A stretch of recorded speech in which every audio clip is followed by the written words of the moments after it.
오늘 하나님 주신 말씀 찾겠습니다. 열왕기하 5장 1절에서 14절입니다.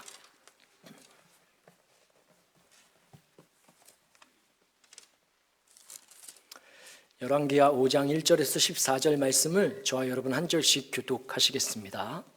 제가 먼저 읽겠습니다. 아람 왕의 군대 장관 나아만은 그의 주인 앞에서 크고 존귀한 자니 이는 여호와께서 전에 그에게 아람을 구원하게 하셨습니다.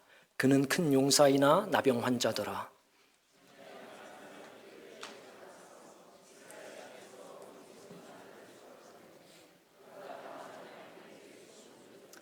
그의 여주인에게 이르되 우리 주인이 사마리아에 계신 선지자 앞에 계셨으면 좋겠나이다. 그가 그 나병을 고치리이다 하는지라.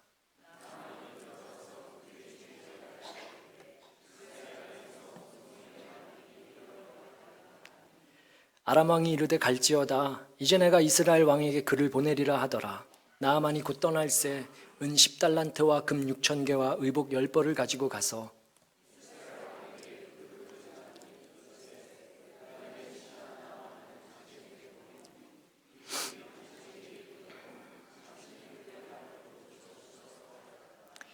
이스라엘 왕이 그 글을 읽고 자기 옷을 찢으며 이르되 내가 사람을 죽이고 살리는 하나님이냐? 그가 어찌하여 사람을 내게로 보내 그의 나병을 고치라 하느냐?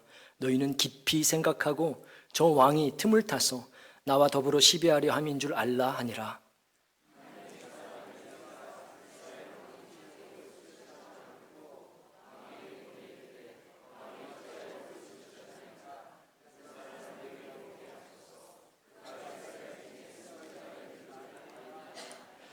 나아만이 이에 말들과 병거들을 거느리고 이르러 엘리사의 집 문에 서니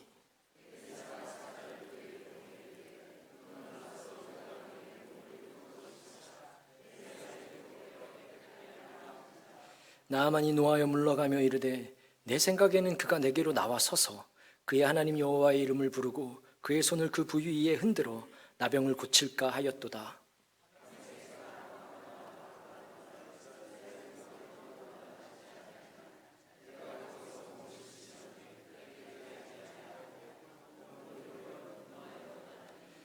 그의 종들이 나와서 말하여 이르되 내 아버지여 선지자가 당신에게 큰 일을 행하라 말하였다면 행하지 아니하였으리이까 하물며 당신에게 이르기를 씻어 깨끗하게 하라 함이리이까 하니 나아만이 이에 내려가서 하나님의 사람의 말대로 요단강에 7번 몸을 잠그니 그의 살이 어린아이의 살같이 회복되어 깨끗하게 되었더라. 아멘. 오늘 본문 이야기는 북이스라엘이 기울어져 가던 때에 일어난 한 일입니다. 그 당시 북이스라엘 동쪽에 위치한 지금의 시리아 지역에 해당하는 아람이라는 도시 국가가 이스라엘을 정말 빈번하게 침략해오고 노략질해가고 깡패짓을 하던 그렇게 국가의 안녕을 위협하던 때였습니다. 한때 아람이라는 나라는 이스라엘이 갖고 놀던 나라였는데 너무 쉬워 보여서 건드리지도 않았던 나라가 아람이었는데 몇 세대가 지나지 않아 전세가 역전된 겁니다. 그때의 아람 나라의 장군 나아만이 몹쓸병에 걸려서 나을 방도를 찾지 못하던 때에 이스라엘의 선지자 엘리사에게 찾아와 요단강에 7번 담그고 나서 그 살이 깨끗하게 나은 한 가지 기적 이야기가 오늘 본문에 해당합니다. 여러분도 요단강에 몸을 담근 이 이야기를 한 번쯤은 들어보셨을 것 같습니다. 모든 성경이 다 그러하지만 제가 본 이 이야기는 2800여 년이 지난 지금에 우리에게도 시사하는 바가 있지만 당시 이 성경을 처음 읽었을 이스라엘에게 주고자 했던 분명한 의도와 목적이 있었을 터인데 오늘은 그 부분을 먼저 좀 나누고 시작하겠습니다. 여러분, 열왕기서라는 이 책을 누가 언제 왜 썼을까요? 하나님이 이 책을 이 책의 1차 독자가 이스라엘 백성들이었는데 왜 남겨주셨을까요? 우리가 알다시피 이 책은 역사책입니다. 이스라엘의 왕이 누구였는가, 누가 언제 어떻게 다스렸는가, 어떻게 등극했고 어떻게 폐위됐는가, 왕들의 업적, 왕들의 이야기를 기록한 책일 겁니다. 겉으로 보기에는요. 그럼 진짜는 뭘까요? 진짜는 왕이 없었다는 것을 말해주는 책입니다. 여러분이 아시는 선한 왕 다윗조차도 진짜 왕 하나님에 비하면 터무니없이 악했고 간사했고 부족했음을 여실히 보여주는 책인 겁니다. 그래서 왕이 수십 명 있다 하는 역사서인 것 같지만 사실은 이스라엘에 진짜 왕이 없었다고 보여주는 신학책입니다. 이스라엘의 왕은 하나님이었어야 했는데 그게 이스라엘에게 가나안 땅을 주고 약속을 맺고 들어보낸 거였는데 백성이 그 왕을 왕으로 두기 싫어하며 생겨난 부정적인, 지극히 부정적인 악한 산물이 왕이었음을 보여주는 책이 열왕기서입니다. 이 책이 언제 쓰여졌는가? 왕이 다 없어지고 난 뒤에 쓰여졌습니다. 우리가 아는 대로 이스라엘은 망했고 한쪽은 아수르로 다른 한쪽은 바벨론으로 각기 포로로 잡혀갔습니다. 거기서 당시 바벨론의 종으로 살아가면서 노동 속에서 몸도 힘들었지만 전통과 신앙 속에서 하나님이 누구신가? 왜 우리를 포로로 보냈는가? 그분의 능력은 이제 다한 건가? 우리가 믿고 있던 그 하나님은 가짜였는가? 그분이 여전히 우리를 책임지실까? 답을 못하는 이 질문들에 그들의 신앙이 답을 할 수 없어서 그들을 더 힘들게 했을 것은 명약관하입니다. 그제서야 우리가 왜 나라를 잃었는지 땅을 잃었었는지 반성하며 기록한 것이 바로 이 역사책 열왕기서입니다.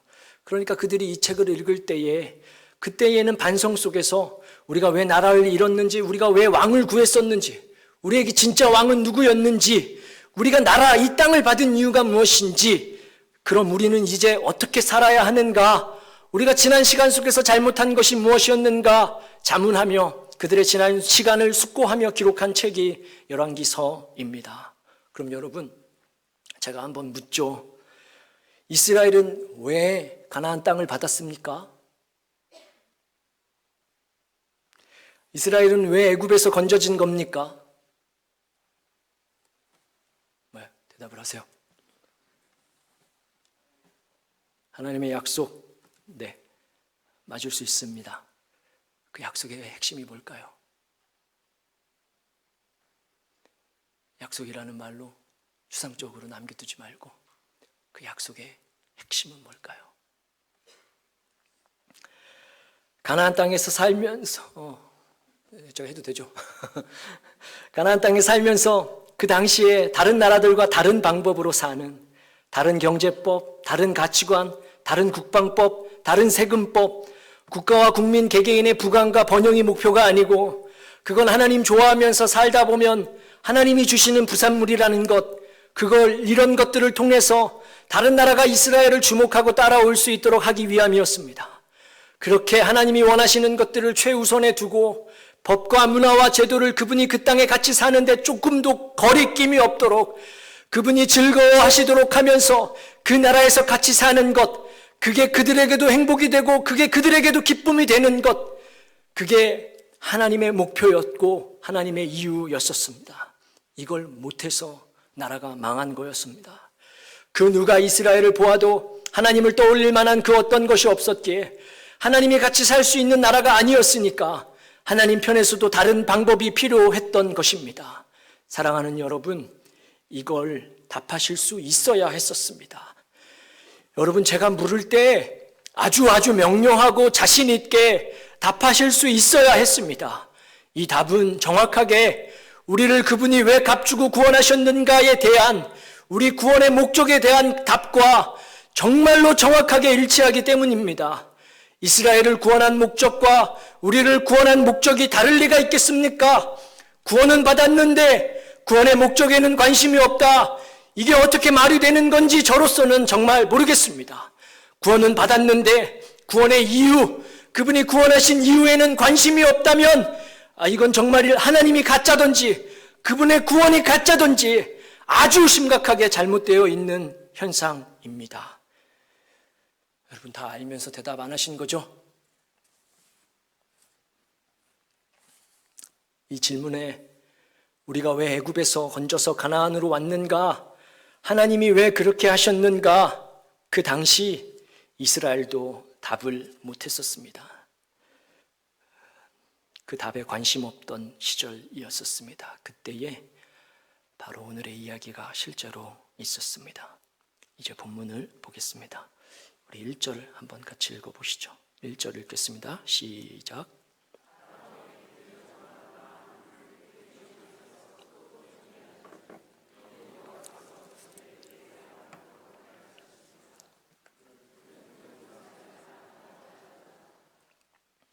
5장의 이 사건을 시작하는 1절의 기록은 사실 5장 전체를 함축하고 있다고 해도 결코 과언이 아닐 겁니다. 그만큼 함의하는 게 큽니다.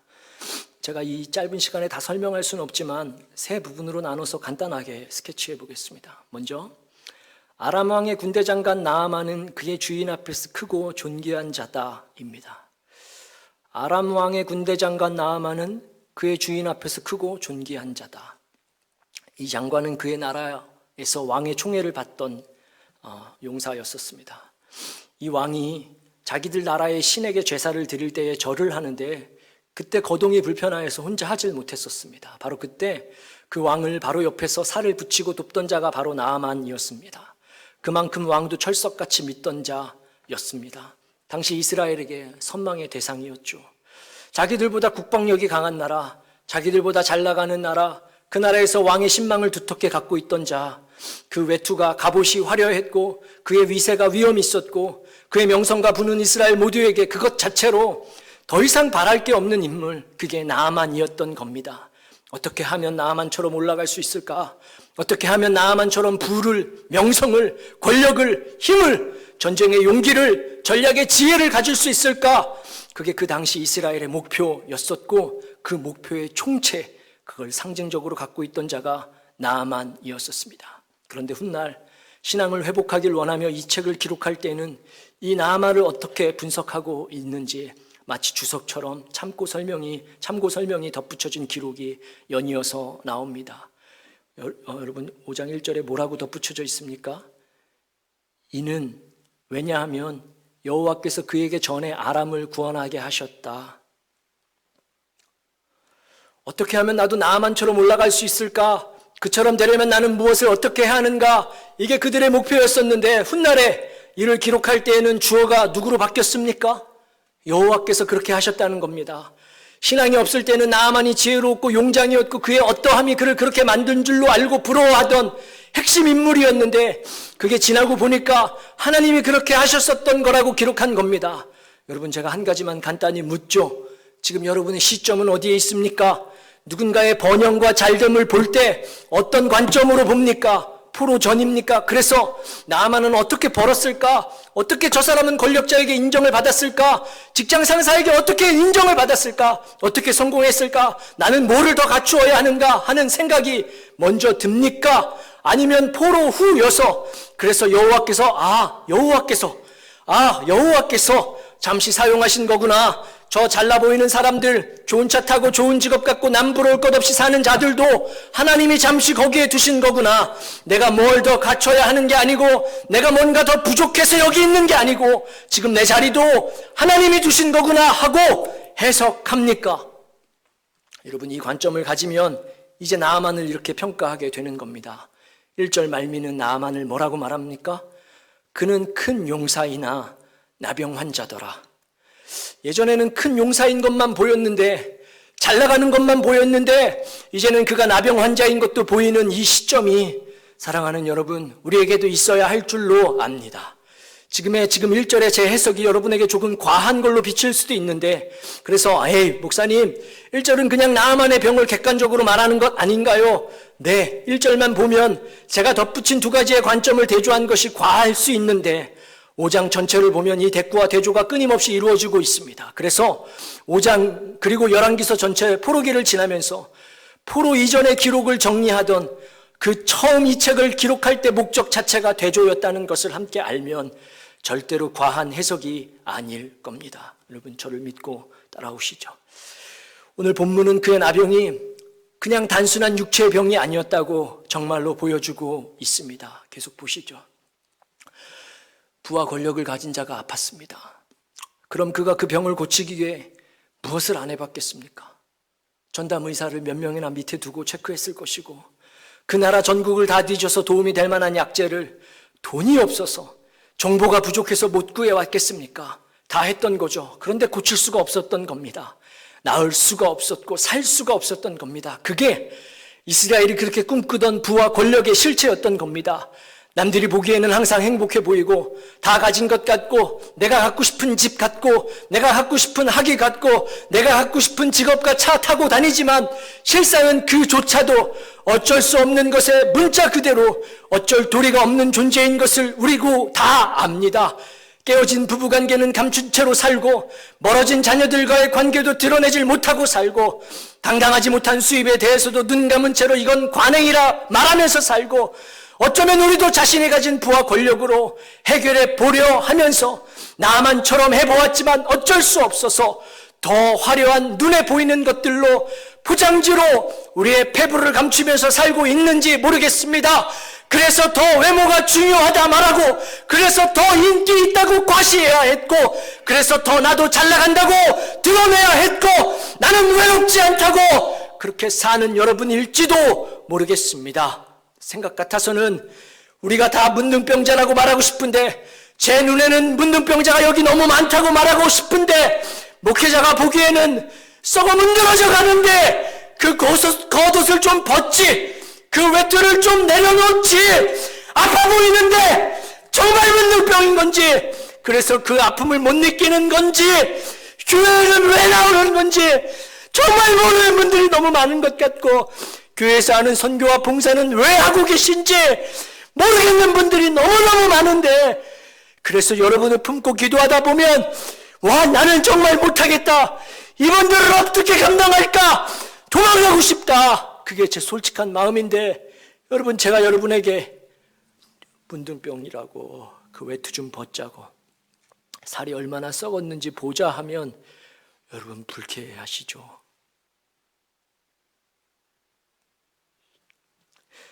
다 아픈데 왜 그 아픈 거는 다 감추고 아픈 거 티 안 나게 하려고 더 나은 외투가 필요하다고 왜 교회에서 그렇게 삽니까?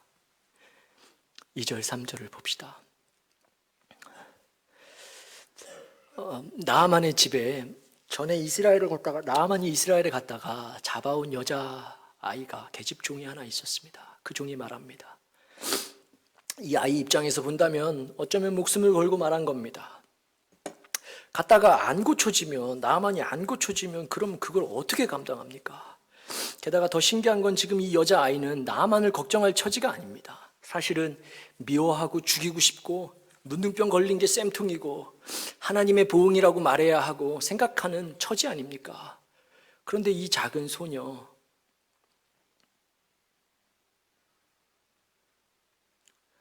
아이고 제가 한 달락을 깜빡했네요.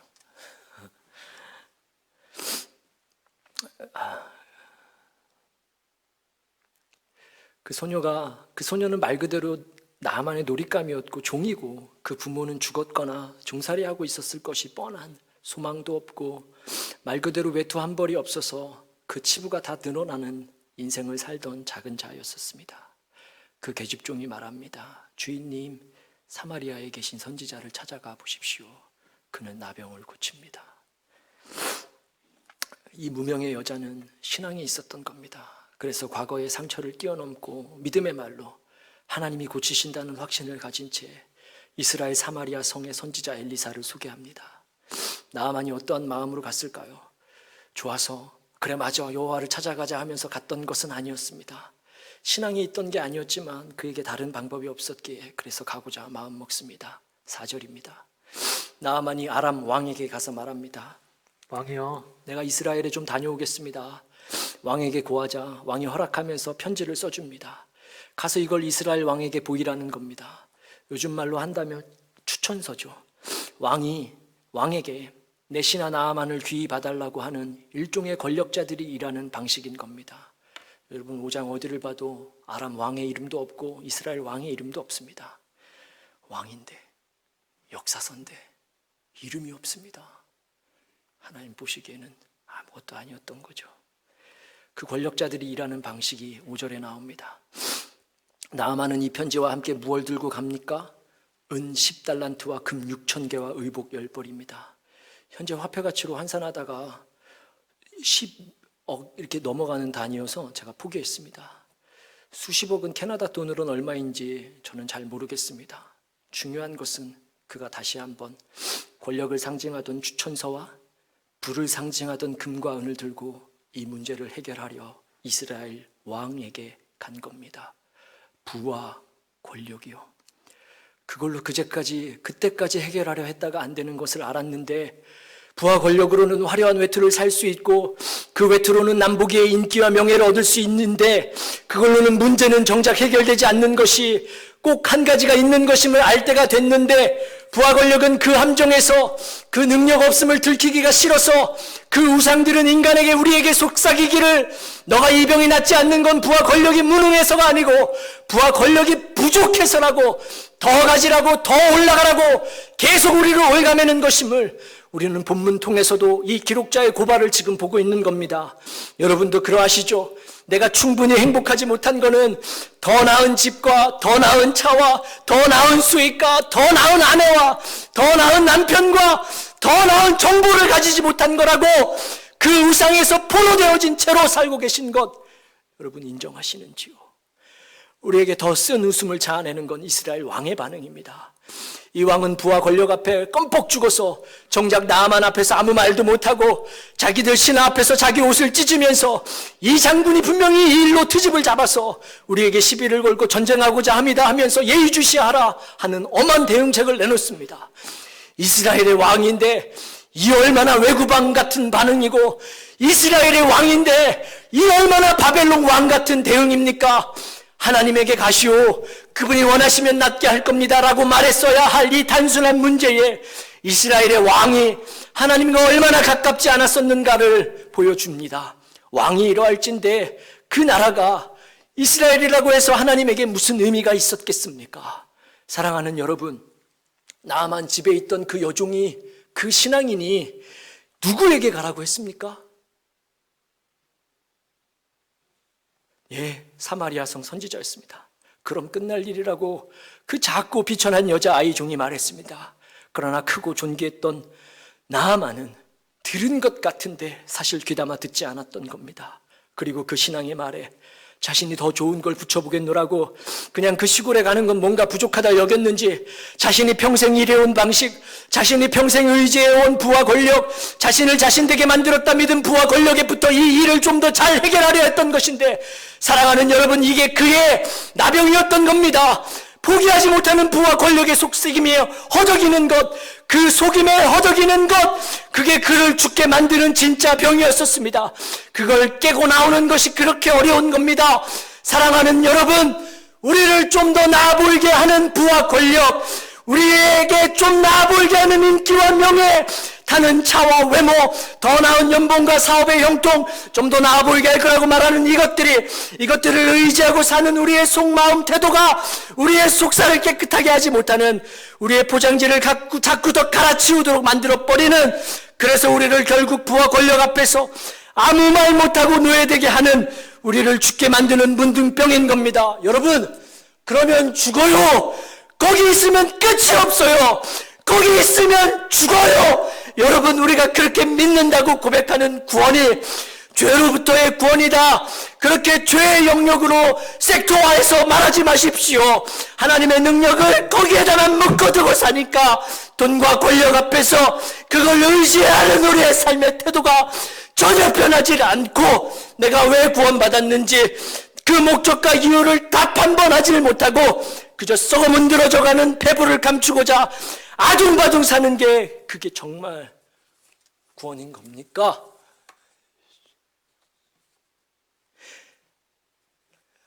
구원이 정말 여러분은 이렇게밖에 살지 못하도록 힘이 없는 겁니까?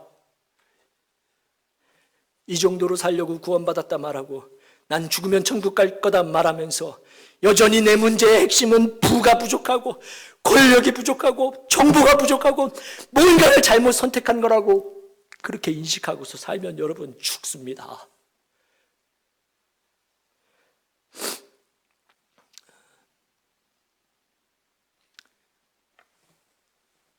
팔 절을 봅시다. 8절을 보면 여기도 종을 통해서 하나님의 자존심을 왕에게 말합니다. 엘리사의 종이 왕에게 가서 말하는 장면입니다. 이런 바보 같은 놈, 네가 그러고도 왕이더냐? 부하 권력에 꾹뻑 죽어서 문둥병은 보지도 못하고 무서워하는 거냐? 나에게 보내라. 하나님이 살아있는 것 알게 하리이다 하고 종이 가서 엘리사의 마음을 전합니다. 9절을 봅시다. 나아만이 드디어 엘리사의 집에 왔습니다. 사실은 3절 이후에 바로 이 9절이 나와도 되는 건데, 부와 권력은, 그 우상은 문제를 이렇게 길게 만드는 것이고 복잡하게 만드는 것임을 또 한번 봅니다. 10절에 여기서도 엘리사는 나오지도 않고 부와 권력을 가진 자가 왔는데 하나님의 사람이 보기에는 문둥병자가 왔다는 것처럼 또 종을 내보냅니다. 가서 전합니다. 나가서 요단강 강서 7번 씻으라고.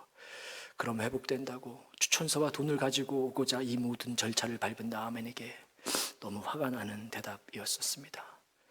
추천서하고 돈을 갖고 왔는데 쳐다도 안 보고.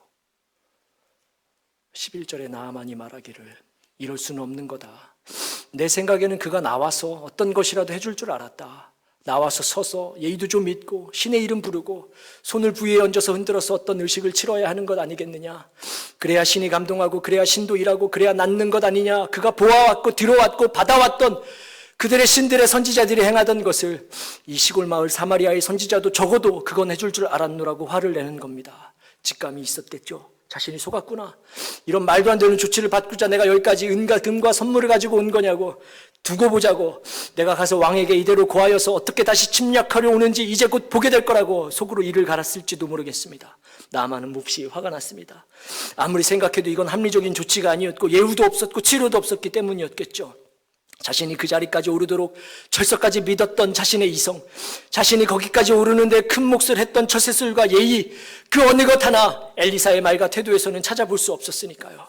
내 앞에 나와서 겉보기에 그럴싸한 종교 예식을 치렀어야 했는데 우리나라에는 요단강보다 좋은 강이 없어서 내가 여기를 온 거이겠냐고 화를 내며 돌아가고자 했습니다. 바로 그때 그 나아만이 데리고 왔던 종들이 나와서 이야기합니다. 아버지요, 진정하시죠. 만약에 선지자가 나와서 이보다 더 어려운 일, 이보다 더 고된 일, 더 하기 힘든 일을 시켰으면 하셨을 거 아닙니까? 쉬운 건데, 이거 정말 쉬운 거 알려준 건데, 근데 왜 안 하려고 합니까? 이걸 왜 우리가 마다합니까? 지금 살 길이 이것밖에 더 있냐고 하자고 합니다. 여러분 보십시오. 종이 나왔습니다.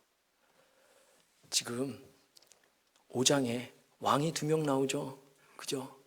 그런데 세상은 요 왕을 중심으로 역사가 돌아간다. 그들이 주제다. 그들이 주인공이다 말하죠. 그런데 5장의 기록은 이 두 주인공을 움직인 건 다 종들이었습니다. 사랑하는 여러분, 이스라엘이 해야 할 역할이 바로 그 종의 역할이고 우리가 추구하고 나가야 할 방향이 바로 그 종의 자리인 것을 알고 계시는지요?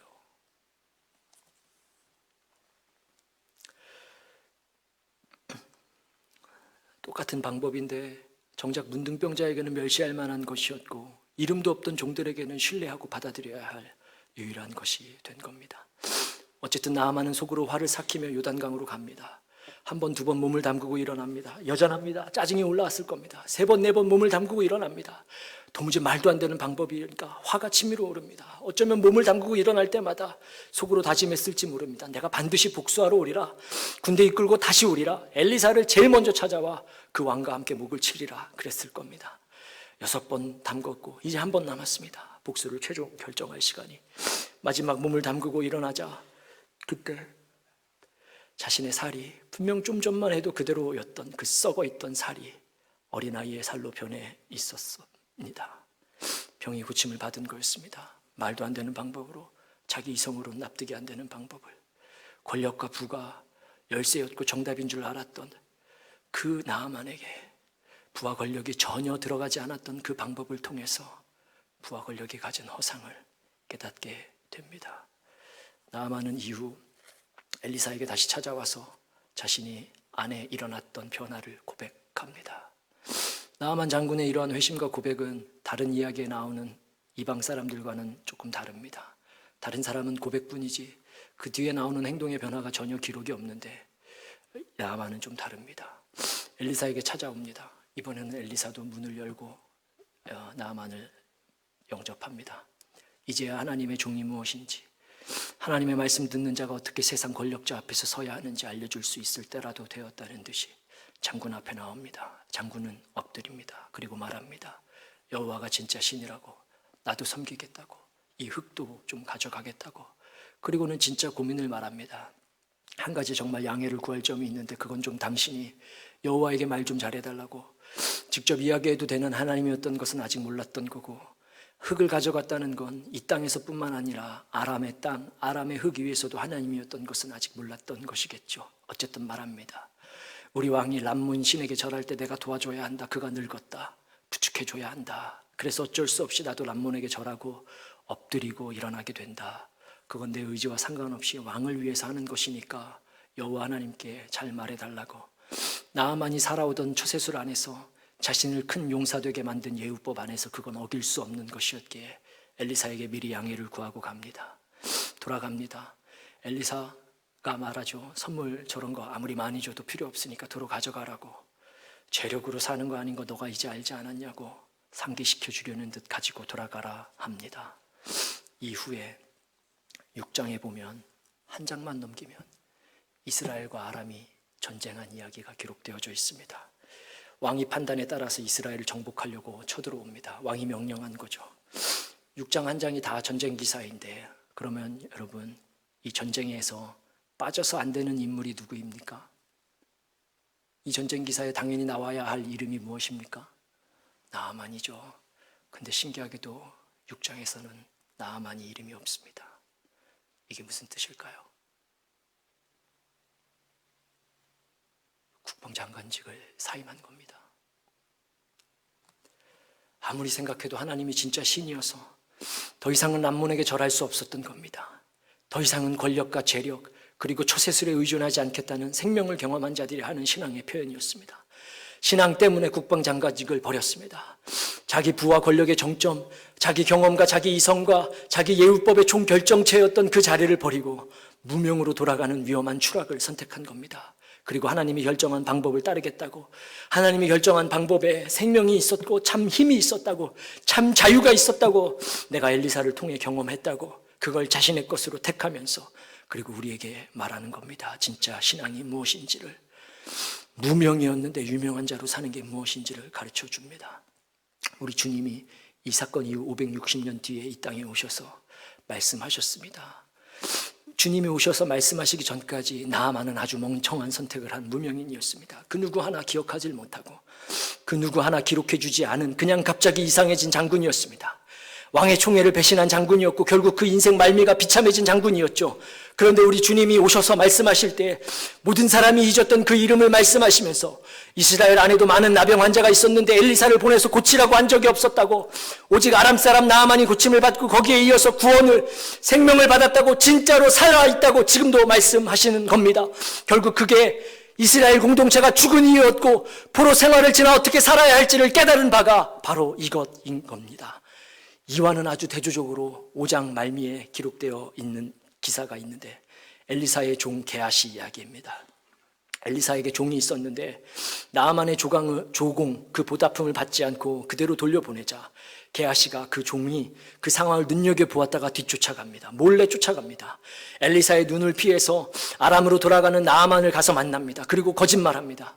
우리 주인 엘리사에게 지금 막 저 멀리서 제자가 왔는데 그들이 돈이 필요하다 말한다. 그래서 돈을 달라고 하면서 속여서 재물을 받아옵니다. 아마도 게하시는 그 종은 돈을 가진 나아만, 권력을 가졌던 나아만, 재력만 있다면 얼마든지 자기 자신을 바꿀 수 있다고 여겼던 것이겠죠. 재력만 있다면 다른 삶을 꿈꾸고 영위할 수 있다 여겼던 것이어서 그렇게 합니다. 크고 존귀한 자로 포장됐으나 실상은 나병 환자가 어떻게 해서 고침받았는지 눈앞에서 펼쳐진 그 진짜 의미를, 그 사건을 놓친 것이었습니다. 그게 이스라엘의 모습이었던 겁니다.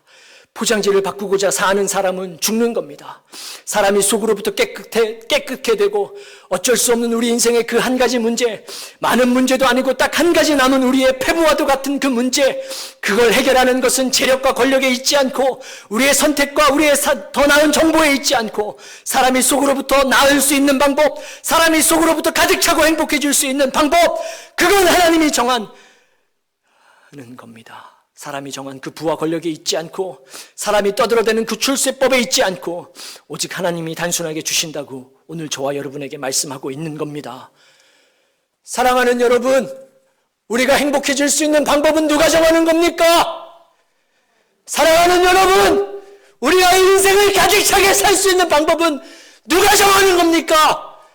사랑하는 여러분, 우리가 인생을 의미 있게 살 수 있는 딱 한 가지 방법은 누가 정하는 겁니까?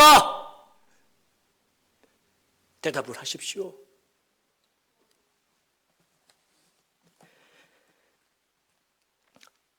부와 권력과 정보가 부족하다는 말에 속지 마십시오. 속지 마십시오.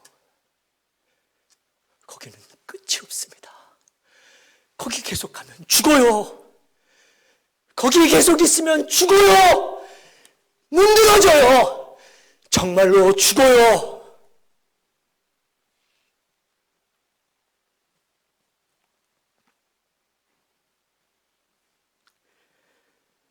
여러분 포장지를 떼어낸 속사람은 우리 모든 직업, 연봉, 학력, 타고 다니는 차 다 떼고 나면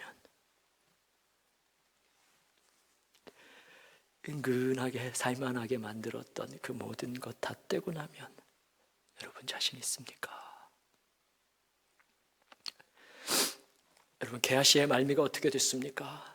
그 포장지로 자신을 바꿀 수 있다 여겨 하나님을 속이려 했던 게하시는 엘리사 앞에서 나중에 문둥병으로 죽게 됩니다.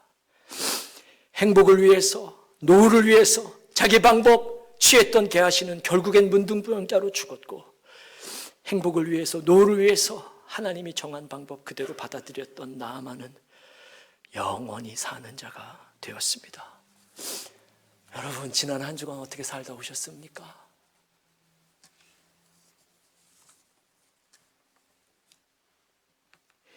진짜 얼마나 멍청한 방법입니까? 행복을 위해서 하나님의 말씀을 지키라는 게 얼마나 우리 경험으로 무시하기 딱 좋은 방법입니까? 당장의 이익보다 더 중요한 게 있다는 게 그 얼마나 우리 지식으로 말도 안 되는 방법입니까? 그러나 그 방법 계속 붙들고 있으면 썩습니다. 사랑하는 여러분, 우리가 행복해질 수 있는 방법은 하나님이 정한 겁니다. 우리가 의미 있게 살 수 있는 방법은 하나님이 정한 겁니다. 아멘이시죠? 거기까지 가는 게 구원인 겁니다. 기도하겠습니다.